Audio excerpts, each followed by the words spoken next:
Hello friends, आपका स्वागत है मेरे चैनल भक्ति की शक्ति में।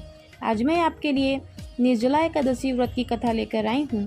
अगर आपको मेरी ये वीडियो अच्छी लगे तो कमेंट बॉक्स में भगवान विष्णु की जय अवश्य लिखें। और यदि आप मेरे चैनल पर नए हैं और अभी तक आपने मेरे चैनल को सब्सक्राइब नहीं किया है तो प्लीज़ सब्सक्राइब कर लें और बेल आइकन पर प्रेस कर दें ताकि मेरे नए आने वाली वीडियो की नोटिफिकेशन आपको मिलती रहे। एक समय की बात है, एक जाट था। उसकी नई नई शादी हुई थी। वो पहली बार अपनी पत्नी को लेने ससुराल जा रहा था। रास्ते में उसने देखा कि एक गाय तालाब में पानी पीने जाती है। जेठ का महीना था। गाय तालाब में फंस जाती है, निकल नहीं पाती है।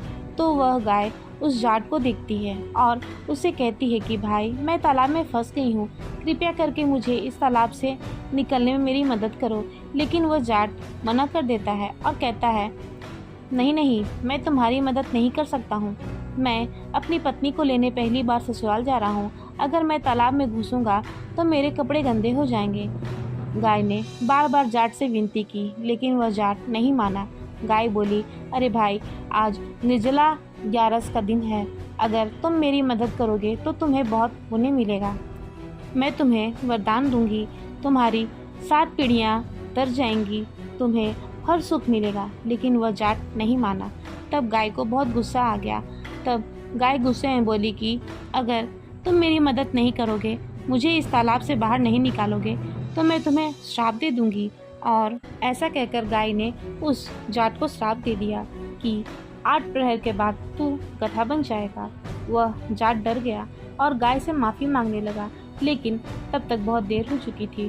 वह गाय तालाब में पूरी तरह डूब चुकी थी। जाट बहुत दुखी हुआ और दुखी मन से ससुराल पहुंच गया। वहां जमाई का खूब आदर सत्कार किया गया, लेकिन उसने अपनी पत्नी से कहा कि हमें अभी निकलना है, तुम जल्दी से तैयार हो जाओ।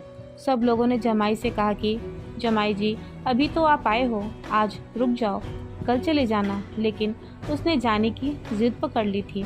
तब उसकी पत्नी बोली कि सब लोग इतना कह रहे हैं तो रुक जाइए, कल चलेंगे। तब जाट ने सारी बात अपनी पत्नी को बताई। श्राप की बात सुनकर उसकी पत्नी तुरंत तैयार होकर पति के साथ घर के लिए चल दी। दोनों घर पहुंच जाते हैं और 8 प्रहर के बाद वह जाट गधा बन जाता है। अब उसकी पत्नी अपने पति के साथ घर के अंदर ही रहती है, लेकिन धीरे धीरे उसके घर का सारा सामान खत्म हो जाता है। घर में खाने पीने को कुछ भी नहीं बचता है। तब वह बहुत दुखी होती है। तब एक दिन वह गधा कहता है कि तुम मुझे लेकर मजदूरी करने चलो। तब वे दोनों नगर में राजा के पास मजदूरी करने जाते हैं। नगर में कुआं खोदने का काम चल रहा था। वहीं पर वह मिट्टी डालने का काम करने लगी। जब सब मजदूरों ने देखा कि वह अपने सिर पर रखकर मिट्टी डाल रही है तो सबने कहा, बहन, तुम्हारे पास तो यह गधा है, फिर तुम अपने सिर पर रखकर मिट्टी क्यों डाल रही हो? इस गधे पर रखकर मिट्टी क्यों नहीं डालती? तब वह कुछ नहीं करती है, चुपचाप अपना काम करती है। यह सब राजा भी देख रहे थे। उन्हें बहुत आश्चर्य हो रहा था। एक दिन राजा से रहा नहीं गया और राजा ने जाट की पत्नी से पूछा, बहन, मैं कई दिनों से देख रहा हूँ कि तुम अपने सिर पर रखकर मिट्टी डालती हो, जबकि तुम्हारे पास तो यह गधा है, तो इस गधे पर रखकर मिट्टी क्यों नहीं डालती हो? तब जाट की पत्नी बोली कि महाराज, यह गधा नहीं है, ये मेरे पति हैं, मैं इनसे मिट्टी कैसे डलवा सकती हूँ? तब राजा ने कहा, ऐसा कैसे हो सकता है? तब वह कहती है कि ऐसा एक गाय के श्राप के कारण हुआ है, और वह सारी बात राजा को बता देती है। तब राजा एक पंडित को बुलाते हैं और इसका समाधान पूछते हैं। तब पंडित कहते हैं, महाराज, इसका एक ही समाधान है कि जिस व्यक्ति ने जीवन काल में 101 ग्यारस की हो और वो उसका फल इस गधे को दे दे तो यह गधा मनुष्य में बदल सकता है। तब राजा ने अपने राज्य में ऐलान करवा दिया कि जिसने 101 ग्यारस की हो वो उसका फल इस गधे को दे दे तो मैं उस व्यक्ति को अपना आधा राज्य दे दूंगा। पूरे राज्य में कोई नहीं ऐसा था जिसने 111 ग्यारस की हो। तभी एक बूढ़ी औरत महल में आती है और वह कहती है कि महाराज, मैंने पूरे 101 ग्यारस की है। तब राजा बोले, तो तुम अपनी 101 ग्यारस का फल इस गधे को दे दो, मैं तुम्हें बहुत धन दूंगा।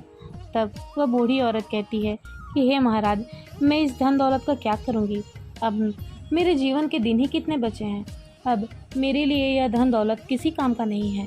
फिर वह बूढ़ी औरत कहती है, महाराज, मैं 111 का फल इस गधे को दे दूंगी, लेकिन एक निर्जला एकादशी को अपने पास रखूंगी, क्योंकि निर्जला एकादशी से मुझे मोक्ष की प्राप्ति होगी, विष्णु भगवान के दर्शन होंगे।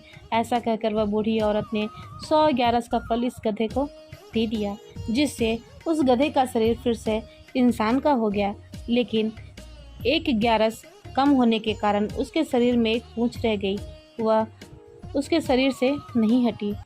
इस तरह 11 के फल से उस जाट को गाय के श्राप से मुक्ति मिली।